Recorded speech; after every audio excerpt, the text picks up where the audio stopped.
नमस्कार दोस्तों, योगेश टेक्निकल में आपका फिर से बहुत बहुत स्वागत है। दोस्तों आज के इस वीडियो में हम जानेंगे R32 रेफ्रिजरेंट की इंडोर यूनिट के फ्लेयर कनेक्शन करने चाहिए या फिर इन्हें काटकर ब्रेजिंग कर देना चाहिए। आज इसी विषय को मैं इस वीडियो के माध्यम से आप सभी के साथ शेयर करूंगा और आप भी अपने सुझाव दे सकते हैं। और मैं आपको यह अभी बता देता हूं कि मैं जब भी किसी R32 रेफ्रिजरेंट की यूनिट को इंस्टॉल करता हूं तो उसकी ब्रेजिंग ही करता हूं, मैं वहां पर फ्लेयर टाइट नहीं करता। सबसे पहले मैं आपको यह बता देता हूं कि R32 रेफ्रिजरेंट A2L कैटेगरी की है, यानी कि ये एक मध्यम दर्जे की फ्लेमेबल गैस है। इसमें एक शब्द कंपलसरी है, फ्लेमेबल, यानी कि ये जल जाती है इसके समान परिस्थितियों के अनुसार। ये R32 यूनिट के इंडोर की पीसीबी है जो लगभग पूरी तरह से कवर्ड होती है, आपने भी देखा होगा। और यह कवर्ड क्यों होती है, इस रेफ्रिजरेंट में आग कब लगती है और हमें इंडोर को ब्रेजिंग क्यों करना चाहिए, तथा R32 रेफ्रिजरेंट का यूज अब ज़्यादातर क्यों होने लगा है, इन सभी बातों को आज हम इस वीडियो के माध्यम से जानेंगे। अभी हमने इस इंडोर के इन फ्लेयर्स को काट दिया है, हम यहाँ से इन्हें ब्रेज करेंगे। ये एक बेडरूम है और इसमें लगभग जो पाइपिंग है वो अंडरग्राउंड है। कुछ दोस्त इस कृत्य यानी कि इस काम की आलोचना करते हैं, क्योंकि मैंने कई वीडियो में पहले भी बताया हुआ है कि हमें R32 के इंडोर को ब्रेज ही करना चाहिए। और यह वीडियो उन कस्टमर्स के लिए भी है जो R32 की यूनिट अपने घर में लगवाते हैं। उन्हें भी मैं एक विनती करना चाहूँगा कि आप भी जब R32 की यूनिट अपने घर में लगवाते हैं, स्पेशली स्प्लिट एयर कंडीशनर, तो आपको टेक्नीशियन से जोड़ देकर इन फ्लेयर्स को ब्रेज करवा लेना चाहिए। नहीं तो आप किसी संकट में पड़ सकते हैं कभी ना कभी, क्योंकि लगभग जो हमारा रेफ्रिजरेशन का जो कार्य है हमारे देश में, वो अभी तक इतना रेगुलाइजेशन यानी कि सरकार के कंट्रोल में नहीं है। इसी वजह से हम टेक्नीशियंस अपनी मर्जी के मुताबिक ही काम करते हैं, ना कि किसी रूल रेगुलेशन के माध्यम के द्वारा। इसलिए कस्टमर से मैं कहना चाहूँगा कि आप अगर R290 R32 के यूनिट स्प्लिट एयर कंडीशनर को लगवा रहे हैं तो इसके जो इंडोर यूनिट की पाइपें हैं उन्हें ब्रेज ही करवाएं। वो क्यों, वो अभी आगे मैं आपको वीडियो में एक्सप्लेन करूँगा। दोस्तों मैं आपको बताना चाहता हूं कि R32 रेफ्रिजरेंट 2014 से जापान में तोशिबा कंपनी इस्तेमाल कर रही है और काफ़ी सफलता से ये अपनी सभी डोमेस्टिक उपकरणों में इसका यूज़ कर रही है। तो R410A जब फेज आउट हो जाएगा तो R32 ही कंपलसरी गैस हमारा जो डोमेस्टिक एयर कंडीशनर है उनमें ज़्यादातर यूज़ करने वाला हो जाएगा। दोस्तों ये 30% कम लगती है R410A की तुलना में, और ये कार्बन का उत्सर्जन भी लगभग 70% कम करती है। R32 का इस्तेमाल अब हर कंपनी इसलिए करती है क्योंकि दोस्तों ये 0 ODP है, यानी कि ये हमारी ओजोन परत को बिल्कुल भी शरण नहीं करती और इसका ग्लोबल वार्मिंग पोटेंशियल दोस्तों 672 है, जो R22 और R410A की तुलना में काफ़ी कम है। R410A का जो GWP है वो 2090 है और R22 का GWP 1810 है। R22 अब लगभग फेज आउट हो चुकी है, बस कुछ ही वर्षों की ये मेहमान है।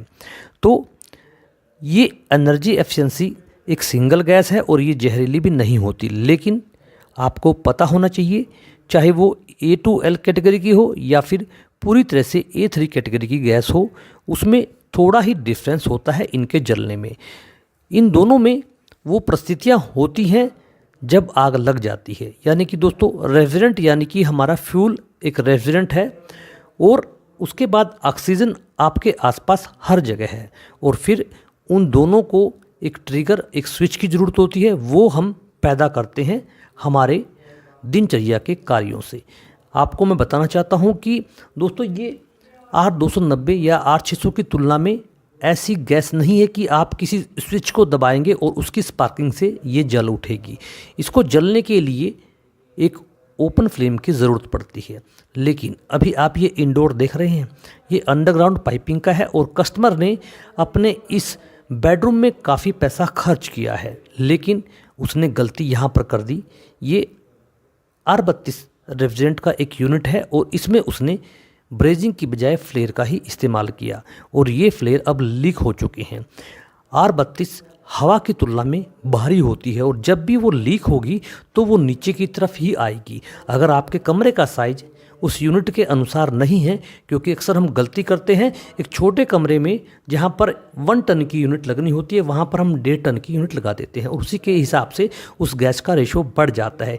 बाई चांस अगर आपकी लीकेज काफ़ी हैवी हुई, यानी कि मान लीजिए 1 मिनट में वो लीकेज इतनी बड़ी है तो 1 किलो गैस का रिसाव भी आपके कमरे में हो सकता है। और एक छोटी सी हल्की सी चिंगारी आपने स्मोकिंग के लिए माचिस को जलाया, या फिर आजकल हम एक खतरनाक इक्विपमेंट यूज़ करते हैं हमारे घरों में जो मच्छर को मारने वाला रॉकेट होता है, अगर आपने वो भी गलती से यूज़ कर लिया और आपके कमरे में R32 रेफ्रिजरेंट लीक हो चुकी है और ये नीचे फर्श पर फैल जाती है, क्योंकि इसको टाइम लगता है ऊपर उठने के लिए, और अगर आपके कमरे में एग्जॉस्ट फैन नहीं है या वेंटिलेशन अच्छा नहीं है तो ये वहाँ पर पड़ी रहेगी। और जैसे अभी आपने देखा, कोई भी चिंगारी ओपन फ्लेम होते ही ये पूरी तरह से फैल जाएगी, क्योंकि इसकी दोस्तों स्पीड ज़्यादा होती है फैलने की।